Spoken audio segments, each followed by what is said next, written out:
Hey, it's your boy Bitcoin Sensei, formerly known as hold up. Let me edit this title. The dark side of sexual revolution. Save. So, with that being said, that is the topic of today. And I wrote this article, which I think is pretty good. Pretty good. It's 10-minute read. I suggest go reading it, but let's go through it. So my main theme is, can more freedom lead us to become less free? And I would argue that is the result of the sexual revolution. So the sexual revolution was part of the feminist movement from the 1950s to the 1970s, mostly a specific type, which became the most popular type. There are some type of feminists that actually went out of their ways to reject men and went out of their ways to, you know, be celibate. Those are not these type of feminists that essentially became the more popular brand, because between sacrificing sex for your values, you might as well. Most people would rather go for the other side, which is, do it fully hedonism. So this feminist movement of the 1950s to the 1970s, it is a movement that challenged conventional and traditional ideas of sex. Those traditional ideas that are that sex shouldn't be limited to marriage, but as part of love and self-love. So you hear this idea that sex is not just for the bonding of the two souls. It's not just for procreation, but it's rather more about pleasure, about self-love, about love for someone else. Which, the love part I understand, but and I do agree, but the part of self-love is, I would argue, what's a little bit egotistical, but they challenge the idea of what love looks like, which isn't centered around an oppressive ring, matrimony, but rather what feels good vibe mentality. Sex creates the feels good mentality, and therefore the sex revolutionaries made it clear that their ideological mission is to get rid of all social regulations preventing people from having the most sex as possible. From the sexual revolution, it has brought us the changes for the worst of people's sex lives: hookup culture, porn, and masturbation. So that is essentially the beginning topic. Let me see what the chat says. Um,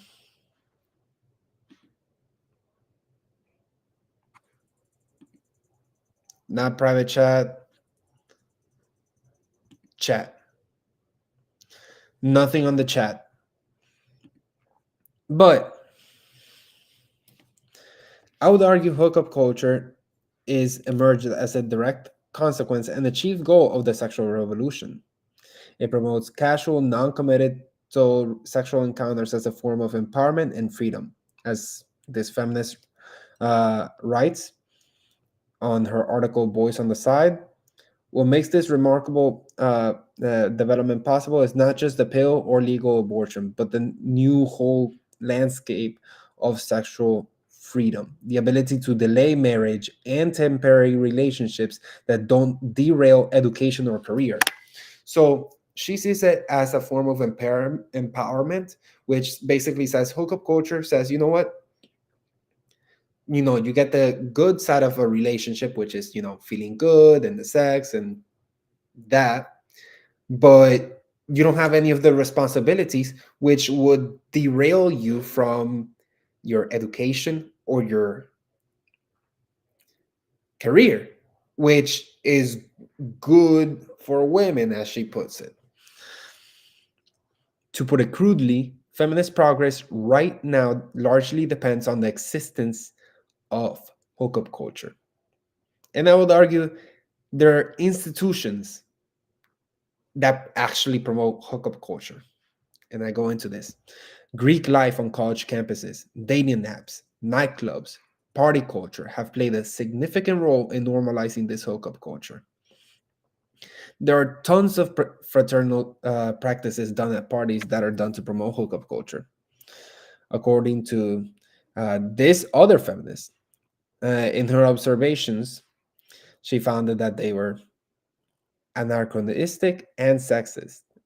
As she writes, why fraternity parties are dangerous and what to do about it.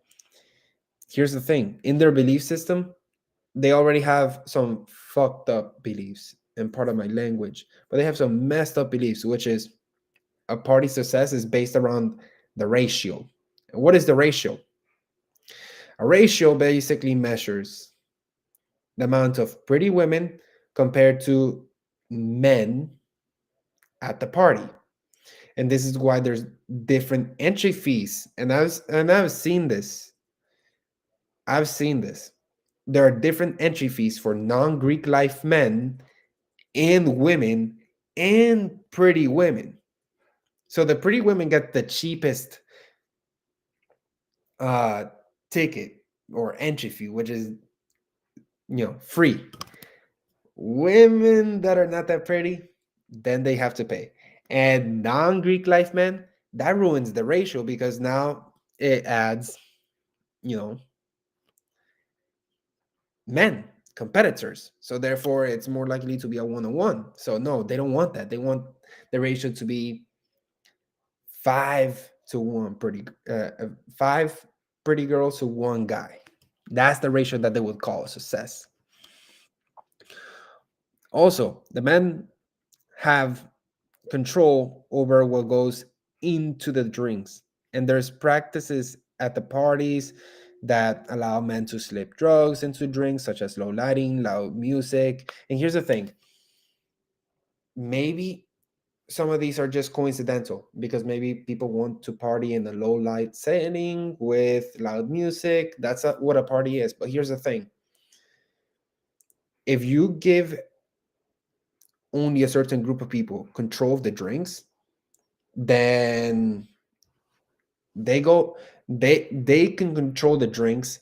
Not only that, but there are fraternal practices about mixing drinks which hurt someone who is more of a lightweight. And guess what, I would argue women are more lightweights than men.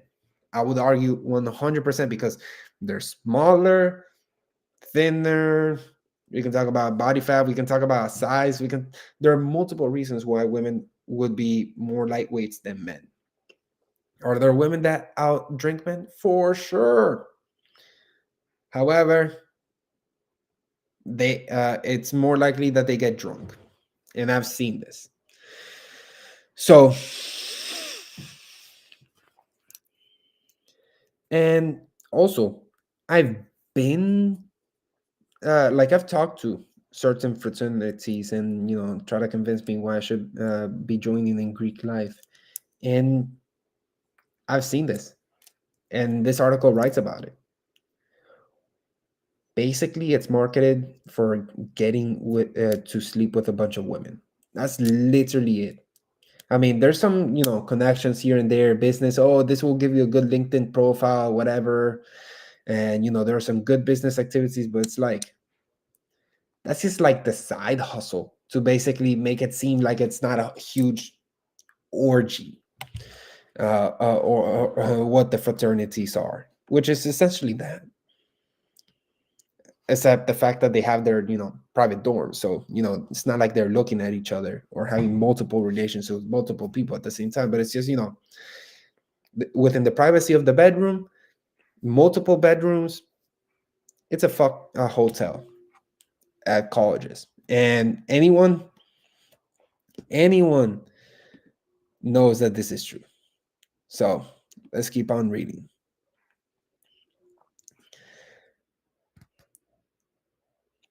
Brenda, in her article, this is from a more conservative platform. The culture online dating encourages hookups, not marriage. And there's multiple reasons why she goes into this. The fact that some of these apps are very superficial, they base it off looks. Like, you can't really tell who's going to be, you know, having a long committed marriage with you just by looks. And I would argue that there are certain platforms that are better than others.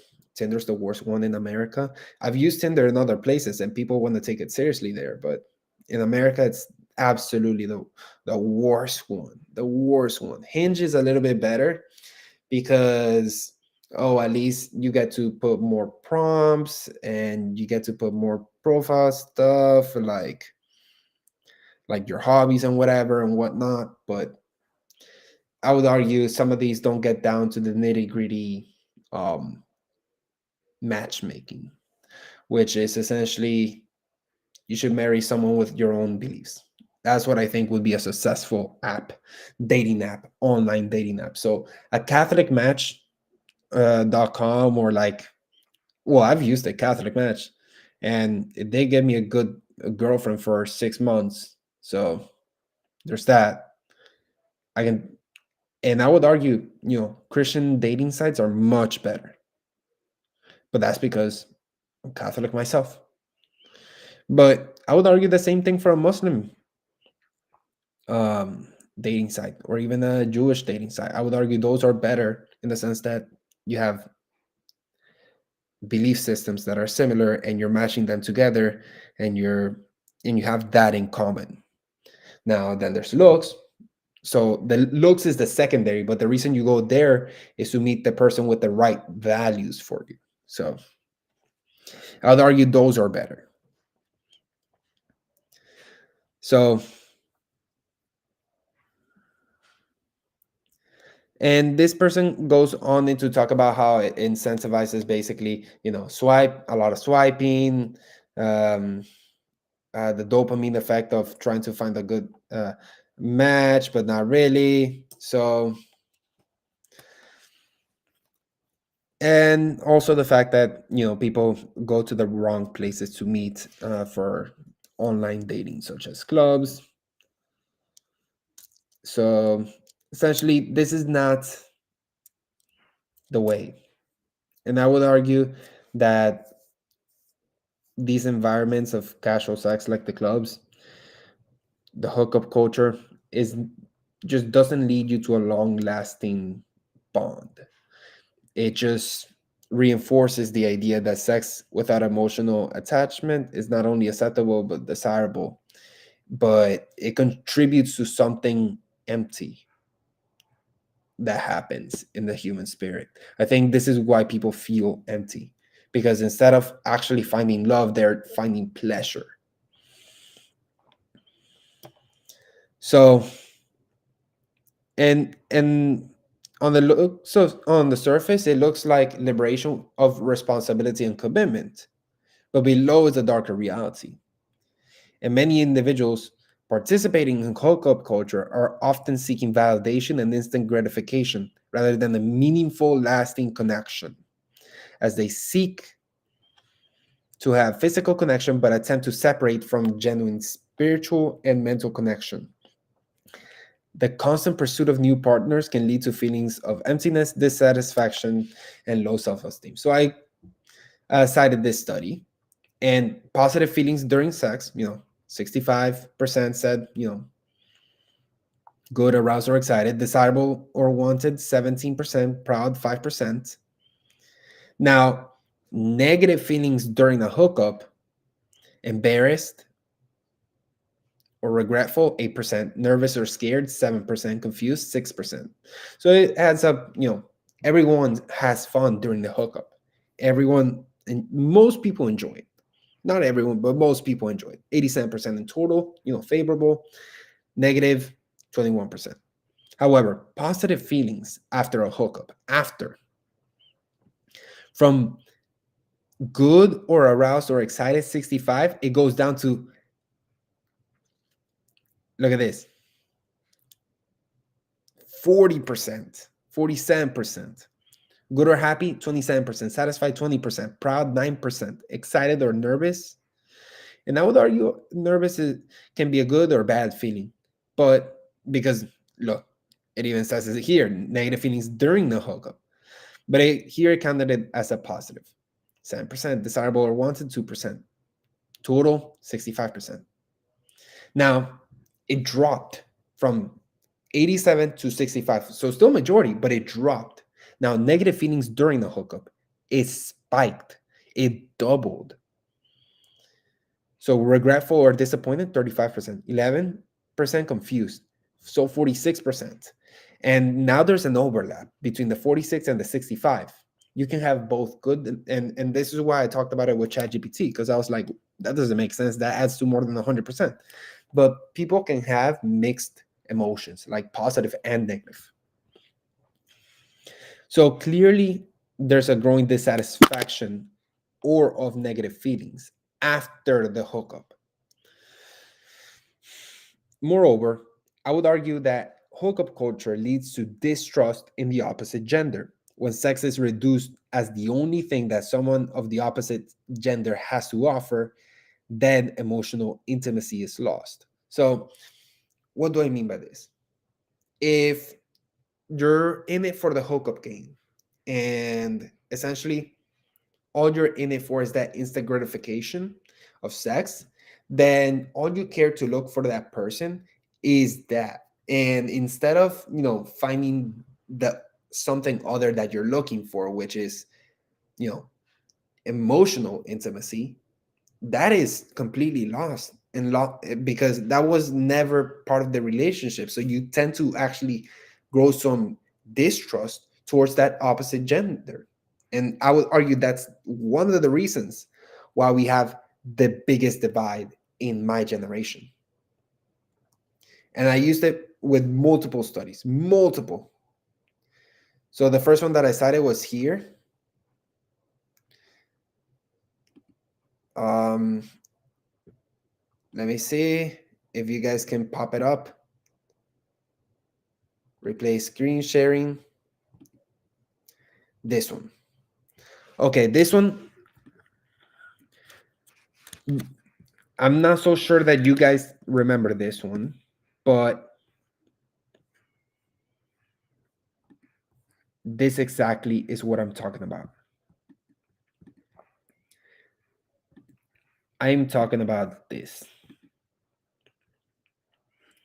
This is the divide that I'm talking about. I would argue hookup culture creates this, a huge swing in ideological gap. I would argue hookup culture is one of the reasons for this ideological gap. And we can talk about why. And I would argue that hookup culture is the reason. Why? Because of that distrust that it creates. Because all you're looking at for the other person when you're trying to find that partner is just that instant gratification. That's sex. So I also cited this MDC exit poll, which share this tab instead. Where is it? Look, men 18 to 19, women 18 to 29, women 18 to 21.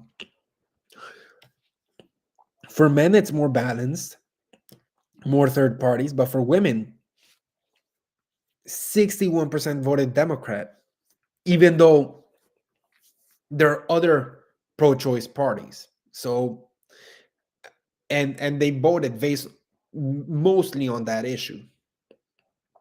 So I would argue, what is going on over here?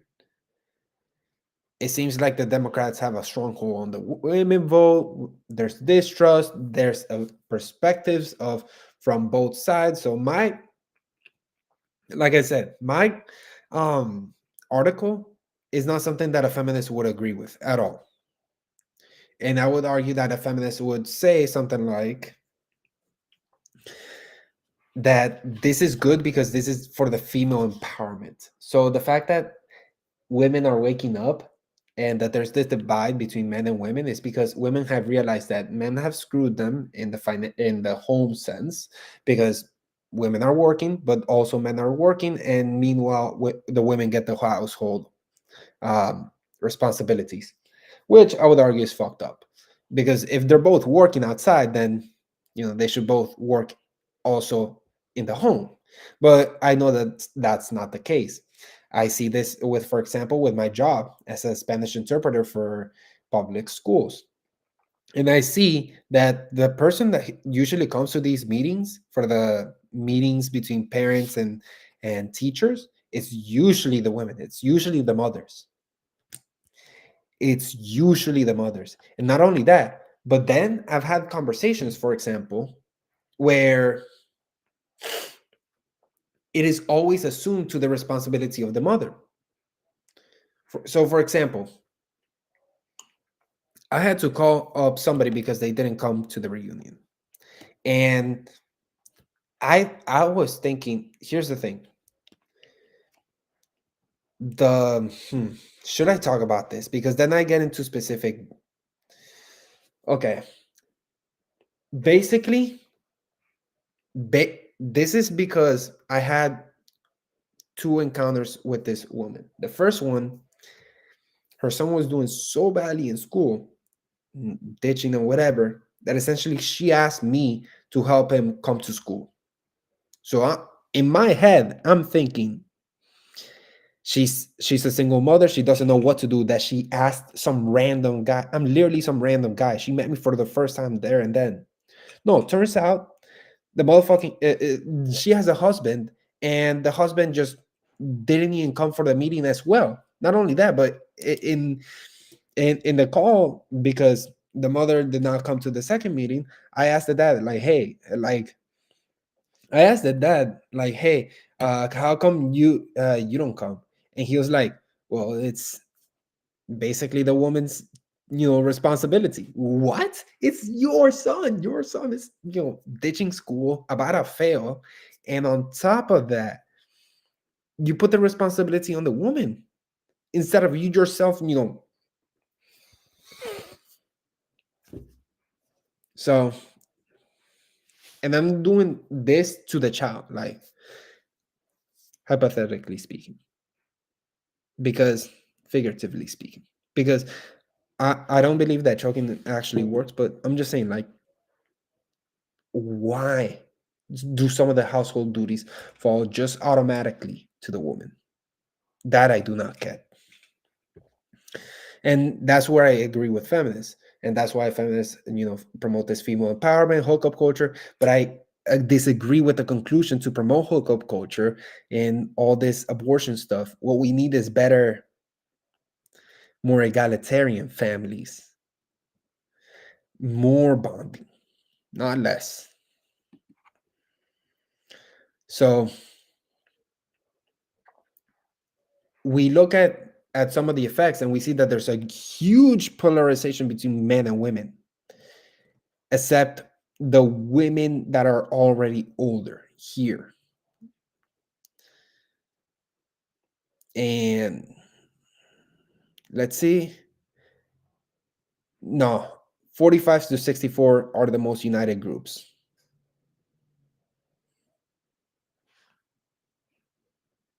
Yeah.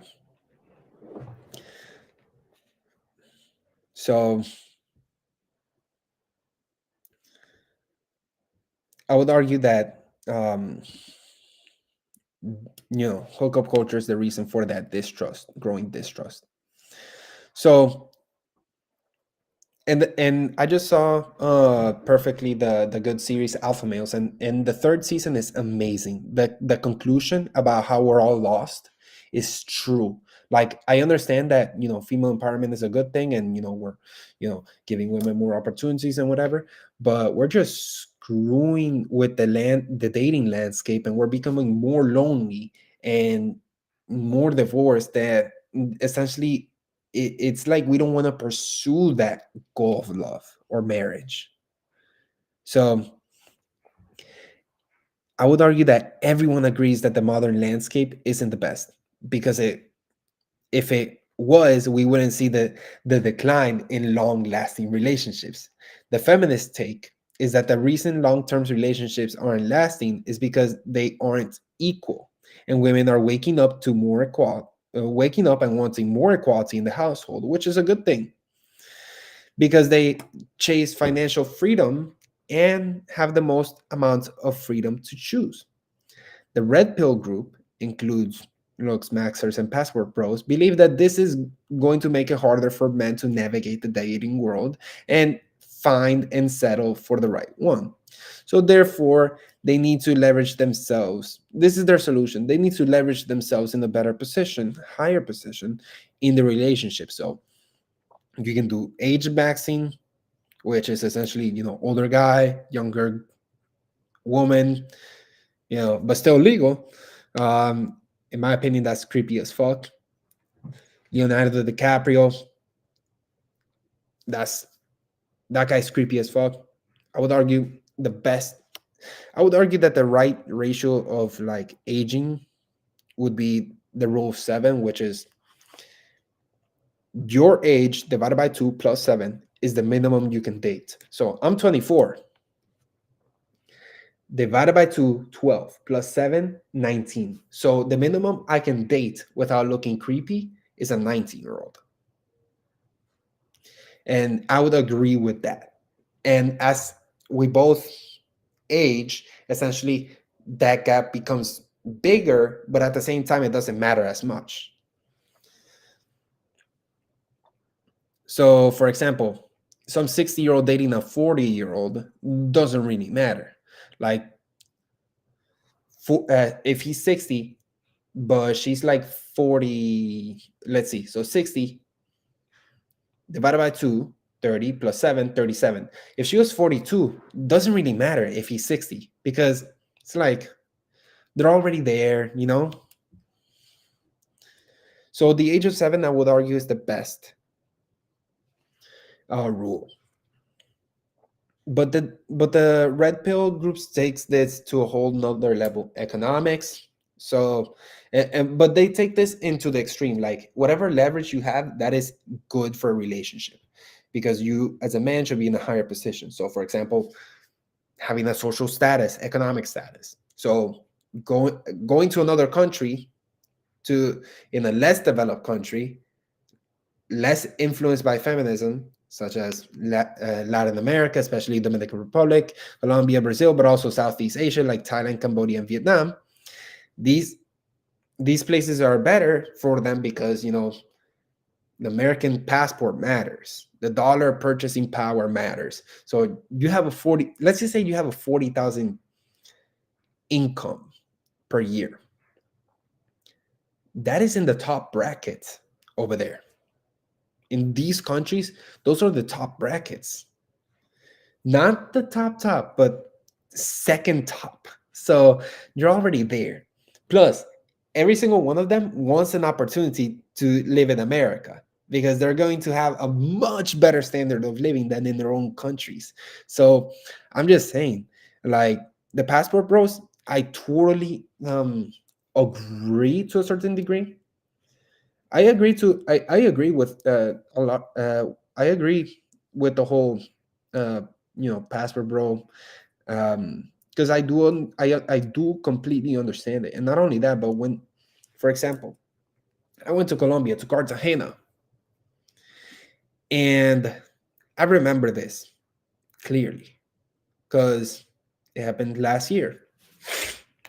I went to the banker and I started speaking Spanish to her, and she wasn't really paying attention, the banker. Like she was like, oh. But then I wanted to exchange the money, dollars for pesos. And I flexed out my passport, my American passport. And then she did that scan, like, because I speak Spanish. So, that matters to her. I've talked about cultural risk. But not only that, I have an American passport. So that gives me leverage. She looked at me like as if I had a 12-inch third leg.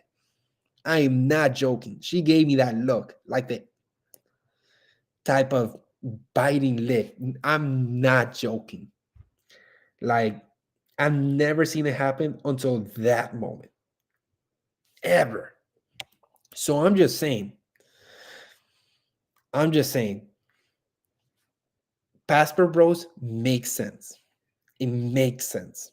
I'm not saying that this attraction is going to bring long lasting relationships, because I would argue that there's some stuff that isn't that good.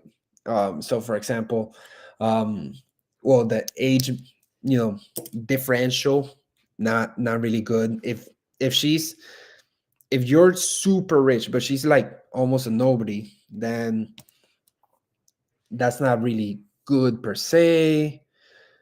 Or because you guys don't really have the same interest or the same hobbies or the same level of education, so you really have nothing in common other than just that the guy has the physical attraction and the economic attraction, and the woman has the same. So it's like that's not everything in a relationship. So I would argue that there has this is somewhat of a good strategy to date for men, but I would argue this is not the best strategy to marry, because what they're looking for is mostly the material sense. Not They're not looking at you for who you are on the inside, or you know. So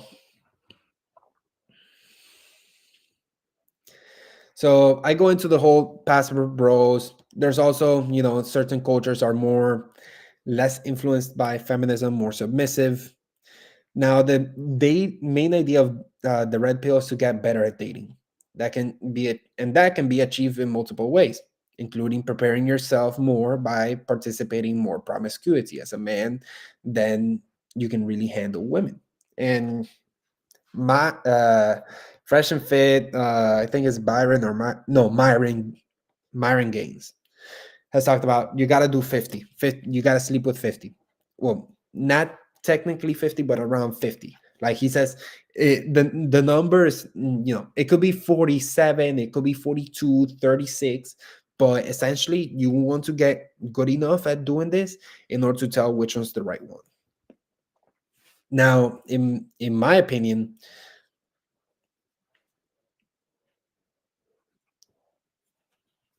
this is not good either. This is not a good solution. And I would argue that there's some darker movements that come from this. So, for example, there are those that are so nervous, like the black pill people, that essentially they don't have any hope for themselves. They they literally roast each other for each other's looks. They're incels. Like they literally think that the shape of your eyes are going to be that much into whether you can actually get a date or not. That your Q tilt. There's even promotion to get blue eyes through like laser stuff. Get taller through height enhancement surgery. Balding. They like you gotta put the little dots and have hair implants and whatever. But as for the feminism, and those are some of the things that you can change, but the black pill, it goes even further and says you can't really change certain others. So like your IQ tilt, your your skin color. They literally roast brown guys. They're like, oh no, these women want Duke Dennis. Now, as for 4B, this is a feminist movement that literally goes to say no sex with men, no giving birth, no dating men, no marriage with men. And this movement was trending in 2024 because a lot of women did not get what they want. I mean, look at this: men red, women blue. So it really goes to show that the majority of women did not get their way in this election. And I would argue all the like some of these movements have good stuff. Like for example, I would argue that the feminists have good intentions, and I do agree to certain degrees that men got to put up more with house duties. if they're both working. As for the red pillars, I do agree that certain that you can do better to better yourself. You can become better at dating, and that comes through gaining confidence, going to the gym, dressing better, looking better, doing better mannerisms, speaking with more confidence. I completely agree with that. And there's a whole line of um, people and books and studies talking, and psychologists who actually help people get better at communication for public speaking, but these guys do it for dating. So they tell people how to do the approach, but to women, how to pick up. So it's like the whole approach, like, hey, I had to come over here and say that you're really beautiful. I know you're probably busy, but I would shoot myself if I didn't tell that to you, and then try to go. But then the girl is actually, I want your number, or I want your name. Then the approach happens, and that's and the whole pickup line. It's literally how to market yourself, but in dating. And the feminists have a problem with this because they're like, you can't just scam us. But it's like, that's every marketing move. Every single marketing move is a scam. I don't see the reality of anything going on wrong with this, with pickup game, with training your pickup game. Now, where the repellers become wrong is because they essentially become very materialistic. They become addicted to sex. Like, they want to keep hookup culture, but in the advantage of men. And I would argue that's not the way to go. And there are these two good videos which I would recommend watching. Stay organized. I've experienced this myself, and it's called chronic impulse control, where you This but this one, watch it. Women are constantly under attack, not just This I would also watch because it's the female perspective, but feminist versus conservative. And I would, like, I like points of views from both sides, from everyone. I lean more on the conservative, more traditional, but I understand where some of the both sides are coming from, either the feminists or the red pillars. So I would argue the problem with porn is another one, another problem in the sexual debauchery, of the sexual revolution. Um, Questions? I have two viewers, so y'all better put something on the chat. Y'all better participate. Come on, tell me what's up. Do you guys agree with what I've written, or and I'm gonna put the link on the YouTube video. I gotta figure out how to edit, but I'm gonna put it as a top comment for sure, and I'm gonna pin it. But do you guys agree? That hookup culture has created more divisions between the sexes? Comment below. I'm gonna wait about a minute and a half. So my entire point is because hookup culture basically makes you want to feel validated, wants to make you in the long run go for love and actually like something of validation, but or something that's actually better than that, something that's full. And essentially what you get out of hookup culture is something that's half full, and does isn't really full, but it looks half. It's actually empty, and it's just the sex that you get out of it. So and then you start to distrust. I would argue that hookup culture creates more distrust, and that's why you see like the feminists the OnlyFans models have the most amount of distrust for men, even though they make their money for men. And the red pillars who, are successful, like Myron and Andrew Tate, and, go out of their way to, sleep with multiple women, actually have the most amount of distrust for women. So it's like, no wonder. No wonder. So let me keep on reading. So pornography is a huge problem. And here's the thing. The feminists sort of promoted porn in the beginning as a part of healthy free flow of information that our society badly needs. So, their idea is like, oh, women have barely orgasm compared to men because, men don't really care about the women needs. And maybe that's true. Not with me though. But maybe that's true. Let's just say maybe that's true. But the problem is porn doesn't solve that, because all it does is promote distorted views of sex, glamorizes violence, objectification, and unrealistic expectations. And it's so bad because stuff that seems normal in my generation, like, for example,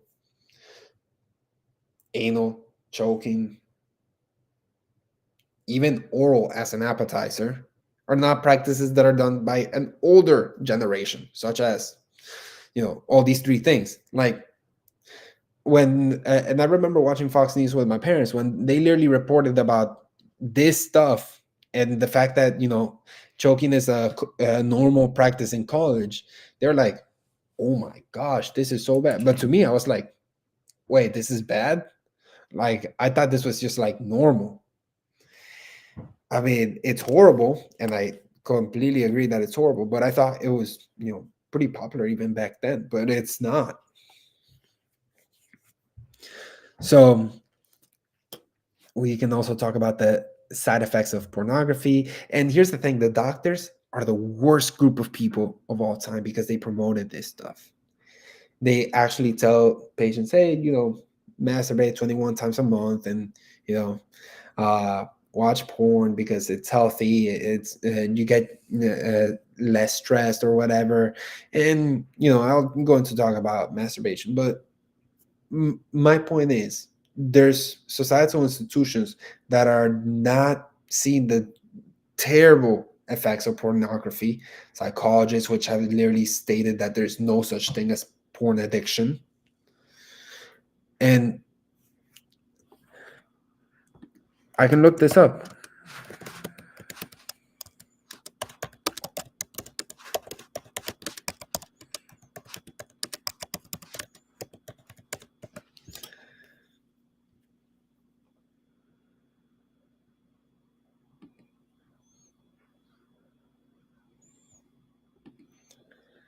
Look at this. AI overview.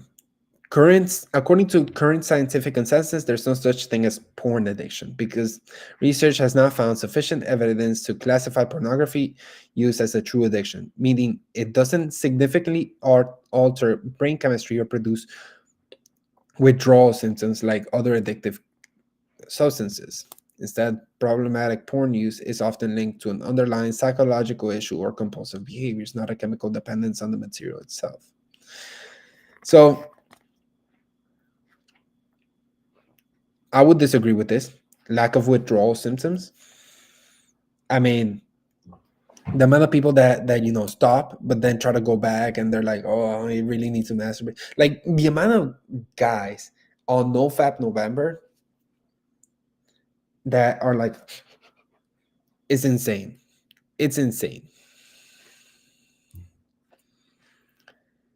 So let me see if the chat has said something. The chat has yet to say anything.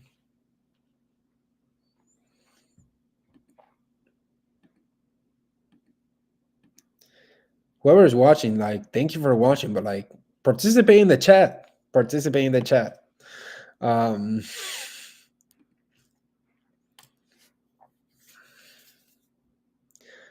So they treat it as something different that is not an addiction, and they can still say that there's problematic porn use, but still no really negative consequences in their life due to viewing habits. And which I disagree. I disagree completely. I disagree because I know there's side effects of that, and I'll go into it. So, for example, one of the side effects is starting to view more extreme pornography. Once you go in and you watch normal, then there's one that's abnormal, and then you get into that one. So, and Pornhub has even stated that they want to push trans porn into the heterosexual um, community. Like, and there's guys that started with one video because they didn't realize that it was a man, and then they're like, oh shoot, now I'm in this cycle of wanting this more extreme thing. There's I've seen tons of podcasts talk about this. So many that struggle impair their ability to experience real intimacy, so they like, you actually need to get Viagra, which, come on, do it natural, but still they can't be intimate because all they know is how to wire their brain to watching on the screen and then getting excited there. So instead of actually looking at a beautiful woman in real life and getting excited, they're like, no, now I have to. Now they've conditioned themselves to this. Decrease satisfaction with real intimacy. That's another one. Additionally, we can talk about, issues such as human trafficking, like the Muslim grooming gang, which recently got revealed way before I decided to make this video. But this art, no, actually, after I wrote this article, but before I made this video. We could talk about, people in desperate financial situations, mentally ill. I would argue adult star Lily Phillips is mentally ill. And the way she talks about what she did with just that amount of pride, I really feel sorry for her. Like, and she was crying, but she was like, oh, well, I didn't really have that type of connection that I do with typical sex, which is essentially, that, the finishing part. But so it's like she's almost there, but not really, like she's almost there to the conclusion of, oh, this long lasting bond has been, prevented, even though this is supposed to be creating this long lasting bond. So, and she's doing that with multiple men. So it's like, imagine getting rejected by a whole lineup. Imagine getting rejected by a whole lineup of women. Like 100 women go like line up to you, and every single one of them is like, no, you're too ugly, too ugly, too ugly. Like, at some point, that's gotta hurt. Even someone with thick skin. And she debated Candace Owens in the Bradley Martin podcast. But yeah, she just talked about it as if it was a hard day of work. Now, masturbation, I would argue, double-edged sword, because there are some positive benefits such as stress relief, prostate health, improved sleep, because it releases those dopamines, such as dopamine and oxytocin,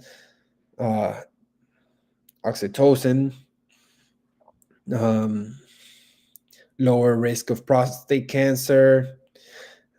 I cited over here. But I would argue that masturbation can be a problem when porn is linked to it, which is the majority of time. Why? Because unrealistic expectations of what sex is or what women should be or all that. We can talk about the addiction side. So we can talk about going into, more extreme sex instead of, the typical kind, which is what most people should actually be biologically attracted to. So people who are not biologically attracted to something will become psychologically attracted because it is pushed to them. So nobody will think about the extreme stuff in default. But when you introduce the porn, then it's like boom. Now now you're like, oh shoot, now I know this exists out there and now I maybe want to get engaged with it. So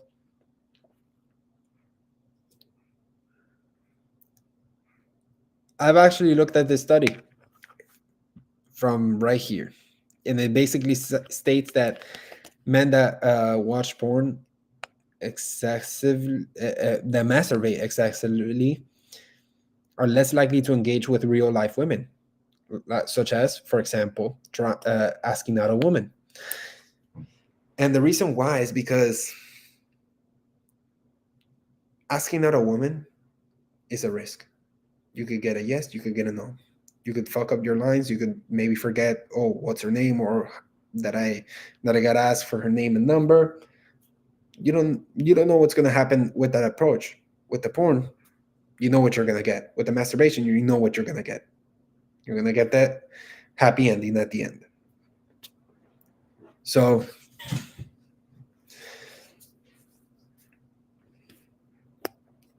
this is why it's I consider it such as alcohol or gambling. Like here's the thing: alcohol and gambling, you can have some good effects with alcohol. Even with gambling, you could win. But what's the chances of you winning in gambling? What's the chances of you actually winning the lottery through masturbation? Winning something as equal to marriage with a dopamine hit? Very low chances. And with alcohol, I would argue, it depends on uh, the moderation. So, a little bit can be good, but then if you drink a lot, then could be going down for you. So I would argue that the sexual revolution promised liberation and education, but it has led us to quite the opposite. It boosted sex addiction, porn addiction, division, and widespread misinformation. Hookup culture, like porn and masturbation, are the same thing to alcohol to a dehydrated man. It might feel good in the beginning, but the need to be hydrated is still there. And the reason why I compared that is because the alcohol actually dehydrates you even more. Like, yeah, you might have a liquid in your mouth, but still doesn't hydrate you.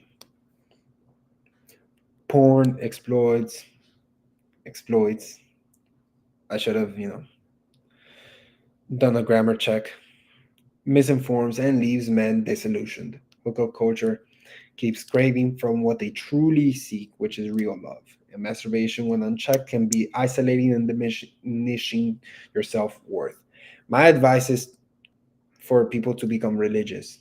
And there are certain types of religiosity that I would say are better than others. And the types of religions that I would argue are good are the ones that prevent people from adopting vices and becoming addicted to them. So Islam is good in that sense. Christianity is good in that sense.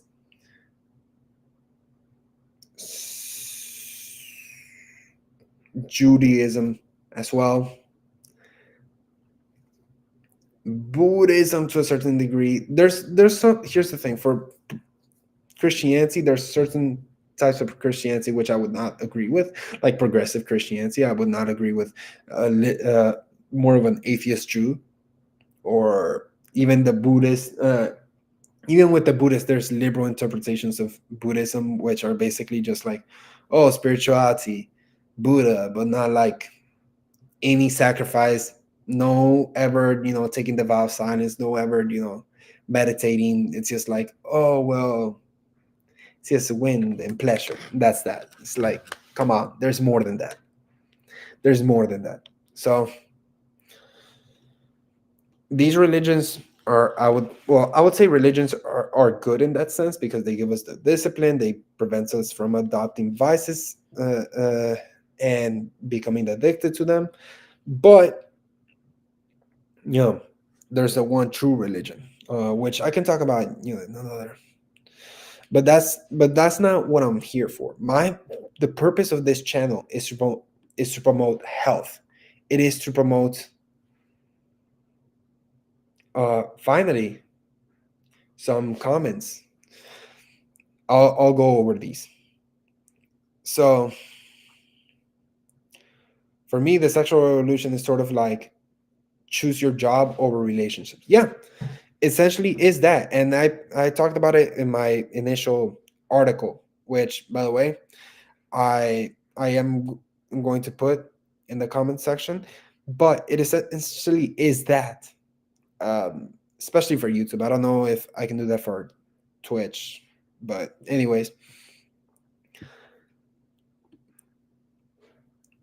the reason why it, like, the feminist promotes the sexual revolution, hookup culture and whatever, is because essentially the women don't have to settle down and prevent stuff, from, their like, they, instead of getting married, in their 20s, they can go and study. They don't have to have a baby in those years, which is a huge responsibility. So hookup culture chooses your job over relationships. It is basically saying, you know what? Let's do the sex, which is good, feels good, it's awesome, but not the responsibility that comes from it. So this is why they're pro-choice, because they don't want the responsibility of a child. Hinduism is all rightish. Yeah, I agree with that statement.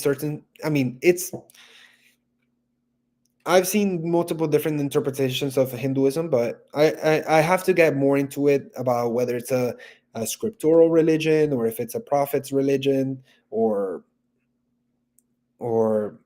traditions brought by, teachings, kind of like, by man, through a leadership roles like Catholicism or Orthodoxy, and formerly Islam, no longer Islam. Now it's a sola scriptura religion, but still has some level of leadership. Like, the status of the leadership changed in Islam. So, for example, a Muslim in the UAE has a religious scholar in power that enforces their interpretation of Islam on the population, different from the one on Saudi Arabia, different from the one on Iraq, or whatever. Now, this used to not be the case. They used to have the caliph, and the caliph had religious interpretation of the Quran. It was one guy. Now they're all divided, so therefore there's multiple different interpretations. However, why I say it's a sola scriptura religion is because there's not only different leadership status of, that have different interpretations, but also in the West, where there's no Islamic leadership, you have tons of different types of interpretations. So what's the difference? And people will say, no, no, no, Islam is one. But I would argue Sneeko does not practice the same Islam that the Taliban does.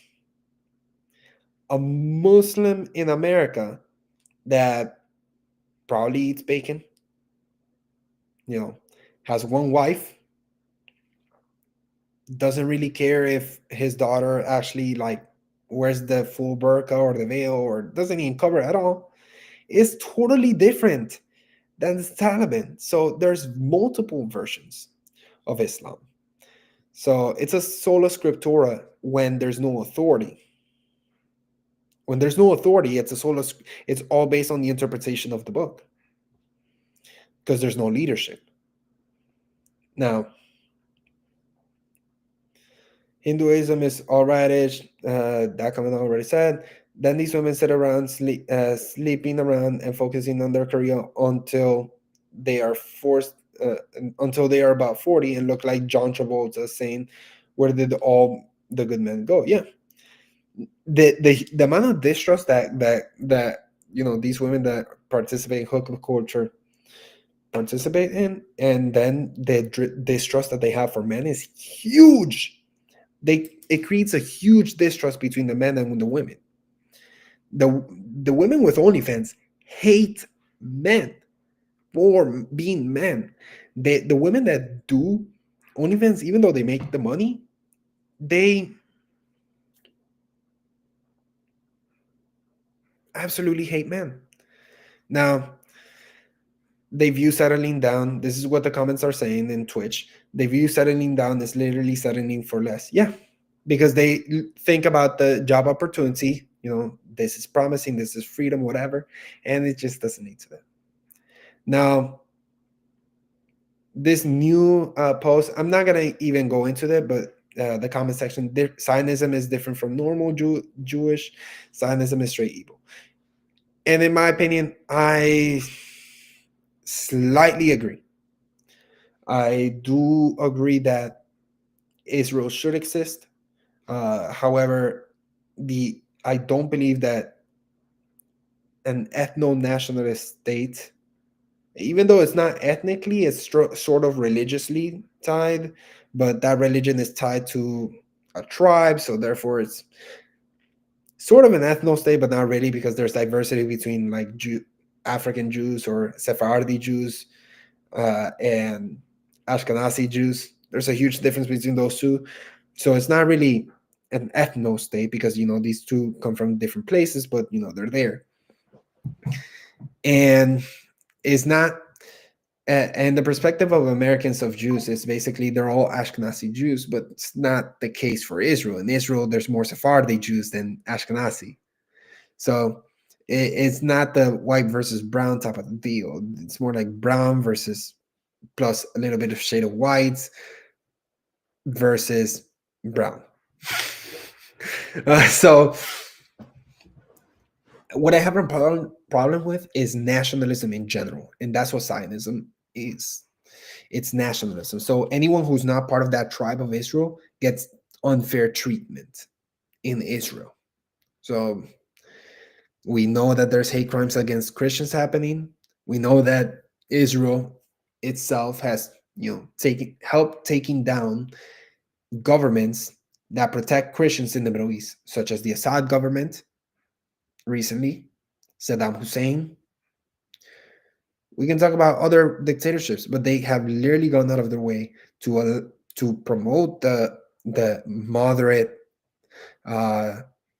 rebels, which are just terrorists, and essentially those guys commit mass genocides of Christians in the Middle East. So I have a problem with that. I have a problem with the fact that they're helping that Azerbaijanis commit genocide in Armenia for whatever reason. So I do agree with the existence of a state of Israel. I do believe that Jews deserve a place to stay. However, like a place to live, a safe haven. But at the same time,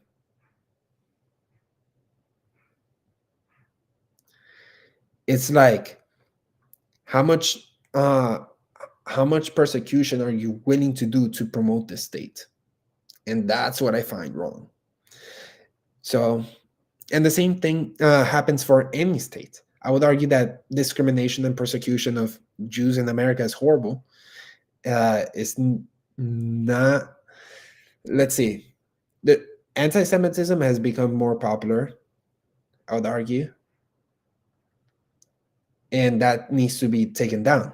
Now, I would not argue that American nationalism is what's promoting it. I would argue anti-American, more like anti-Western nationalism or Pan-Africanism, whatever you want to call it, third worldism, uniting in America is what's promoting anti-Semitism.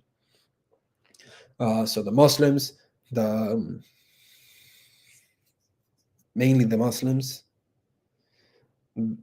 a lot of in the African American movements, so BOM, civil rights, those tend to be very anti-Semitic. Like Louis Farrakhan, one of them. Louis Farrakhan is a huge anti-Semite. Al Sharpton was an anti-Semite. Was. Now he's giving them money. So it's like, but still, my point is,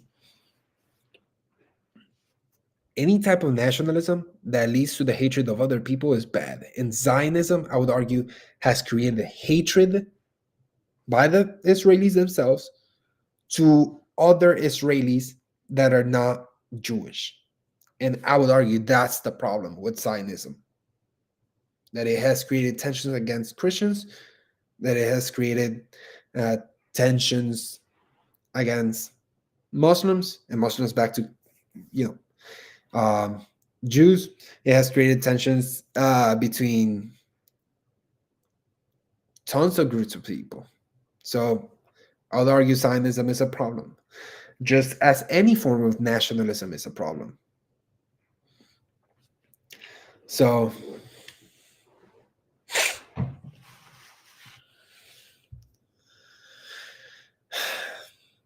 any more questions on this article? I think I did a pretty good went through it. And by the way, this image I made with ChatGPT. Make fun of me all you want, but essentially, you see, you know, some immodesty, people looking at their phones, drinking, immodesty, tons of, platonic relationships. So this is not good. So thank you for the person on Twitch, Inverted Mystic. Thank you, thank you, thank you for saying that I did great. By the way, I was recently offered to be the host of a new show. Not the main host, but maybe a guest, someone who would, pop up from time to time. So it's like, and this show gets thousands of views. So let's see how I said that I'm willing to do it, but depends on my work schedule as well. So let's see how that goes, because that is a dream come true. It is, to me, it is a dream come true, because that's something that I've always wanted to do. And with the help of somebody helping me to boost my ratings, because their show is, much better, that to me has boosted my ratings. That would help me a lot, and it is something that I want. I want to spread the message, the good message. Now, I can't talk about politics that much. I can talk about culture. I can talk about, because I'm limiting myself because of, job censorship. But essentially, my goal is just to talk about sports, health, better self betterment, but slightly touch into like the politics, like the little bit of the culture of the politics, the ideology. So that is what I did with this article, and hopefully I can do that for that show.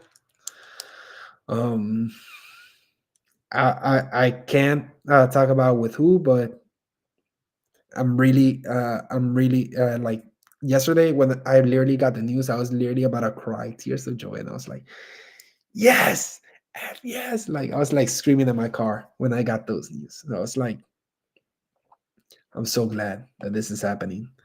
But you know what? I'm gonna continue to promote my own channel. I know I need to be more consistent in making videos, making articles.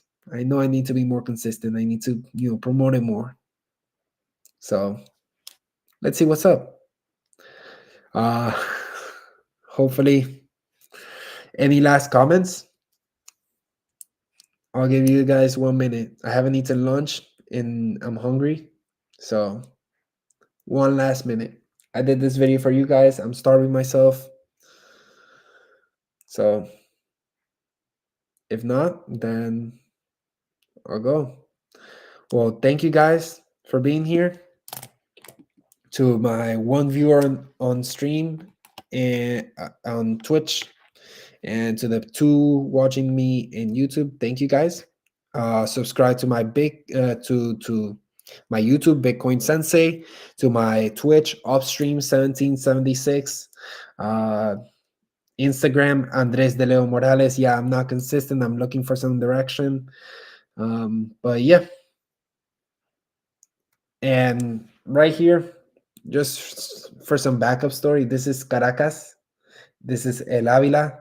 So yeah, I'm Venezuelan, and that's the reason why I'm involved in politics as a whole, because I don't want to have to leave the country that's deteriorating again. But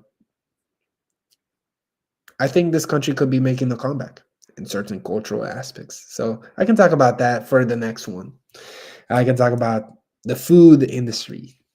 So that's something that I'm gonna be excited to talk about JFK or RFK, not JFK, RFK, the guy who didn't get killed. So yeah.